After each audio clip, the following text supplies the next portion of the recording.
Once you find yourself in conflict with a narcissist, it's a virtual guarantee they're going to start playing head games with you. That's why I put together a new course. It's very extensive called Anger Games. I'm going to teach you how to manage anger and conflict with a narcissist.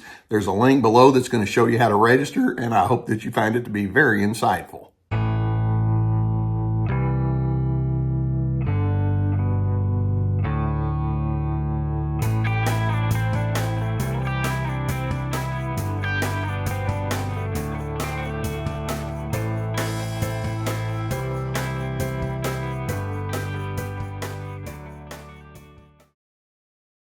I want to discuss with you today a very difficult topic that is almost inevitable that you'll have to face when you've had a long-term relationship with someone with a strong narcissistic bent.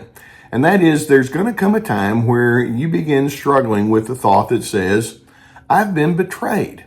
You can have feelings of disillusionment when you're thinking about that person. You can have a feeling of futility and bewilderment. There can be an anxiety that just persists because you just feel like something's wrong, and anger and disbelief, like, what's going on with this person? This individual's not what they purported to be, or they're not fulfilling their role as you would assume that they would. And you're over there trying as hard as you can. I'm pedaling as fast as I can.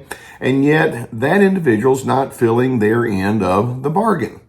Now, I want you to think what we're talking about when we use that word betrayal. And there are so many elements when we say that you have felt and been betrayed. Now, first and foremost, we're going to say that betrayal can be defined as a violation of trust. Along with that, you can feel that there has been some sort of backstabbing, or sometimes you'll say, well, I was just used. There are moral and ethical standards that you thought were understood or baked into the relationship that were not maintained. Perhaps you realize that that individual that you thought was loyal to you had a double life, and there were some behind the scenes improprieties. Sometimes you'll say, well, my problem is that I just felt duped by that person. I feel like I was being played, and there can be some passive aggressive tendencies that individual had that began to emerge. You feel defrauded. I mean, how many times have you thought, yeah, that would describe what I've been through? And when you have had that sense of betrayal, it can just be like that ultimate punch to the gut. Keep in mind that narcissists, they're coming at you in the beginning with the false self intact. They want to give the impression that they're someone that ultimately they're not, and ultimately they cannot contain their narcissistic tendencies. They may want to give you the impression, hey, I'm in there for you, or you can count on me, or you need to filter things through me, and things are going to be okay. Let's see if we can break this down and take a little bit more of a hard look about why and how that feeling of betrayal is so strong. And then I want to talk with you about how you can work your way through this on the backside of it. Now, again, when we talk about betrayal, I'm going to reiterate, relationships, to be healthy, begin with the need for trust. I mean, that's the bedrock ingredient for any healthy relationship. And when we have a sense of trust, it creates a bond. And so you might be someone that says, well, I naturally want to trust people. I feel like I'm a trustworthy individual. But you can see that that trustworthiness was not a reciprocal ingredient. One of you was committed to it. The other was committed to a phony impression of trustworthiness.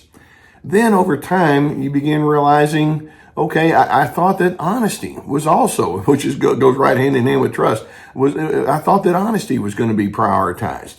But over time, it's revealed that that individual is quite inclined towards telling lies or half-truths or just keeping secrets, and that pattern tends to emerge. And then one of the worst things that can happen as that feeling of betrayal becomes more and more prominent, it hits you. I think I was just a prop.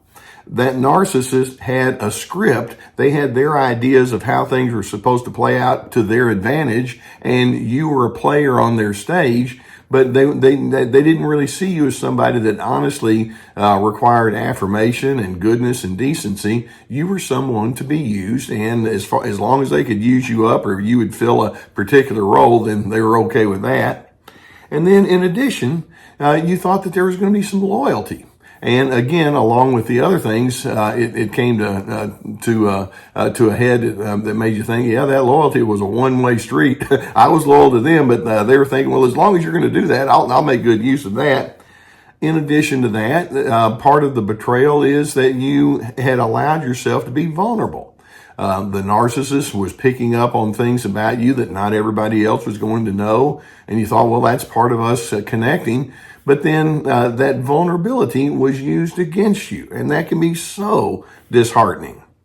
You thought you had an ally, and perhaps there were many times when that person could have stood by your side but didn't. And then it could be that over time with that individual, certain things that you didn't know about their past or who they were began to reveal themselves. I mean, you might have learned that they didn't tell you about certain unflattering truths or mistakes or blunders or major difficulties that they'd had. They led you to think that they were somebody that they were not. So all along the way, betrayal is tied to the fact that you were minimized, you were used, you were duped, and you were played. And it can feel like, well, like you were being dehumanized. It's like, am I just not a real person to you? Because they're a cardboard cutout, frankly. Now, one of the things that can settle on the inside of you is that you can think, I was betrayed by this person that I thought was going to be my safe person. You can also think, I invested so heavily in this relationship and my investment went south pretty quickly. And then worst of all, when the relationship begins to fall apart, the narcissist in their betrayal will say, yeah, and the reason that our relationship is falling apart is because of you. You just didn't uphold your end of the bargain, and they'll hold on to their pathology all the way to the end. And it's like, can you not just be honest about who you are? And if they could be honest, they would say, well, honesty is just not one of those characteristics that I give high priority to. They're not going to go into that space. And so here you are sitting on all of this futility and frustration. How are we going to respond to that? Well, I have 7 things that I want to see if I can highlight for you that can help you move on beyond this. And one of the things we're going to say is it doesn't involve them changing. It involves you reorienting your thoughts, and it involves you making adjustments with other individuals and with lifestyle priorities. So the first thing that I would say is acknowledge to yourself, this person who betrayed me is not the person that I thought that they were going to be. They no longer exist. That was a mirage, and I have to just accept the truth. And you can ask yourself, well, those positive experiences that I had with that person, were they real? Or was it just a figment of my imagination? And, some of the positives may have actually been okay. And some of the things could have been meaningful at the moment, but they were not able to be sustained. And you'll have to acknowledge, I'm not going to be able to return to what I thought was good or appropriate. And that can be a hard one, but it's accepting the truth. We call it radical acceptance. Number 2, you want to be very judicious in your own self-shaming reactions once you feel like you've been betrayed. The narcissist will say, well, like I said, if there were a problem, it was because of you. I'm hoping that you can think to yourself, well, wait a minute, what was I guilty of? And you may have responded poorly sometimes, but ultimately you can say, I was guilty of being too hopeful. I was guilty of being too optimistic.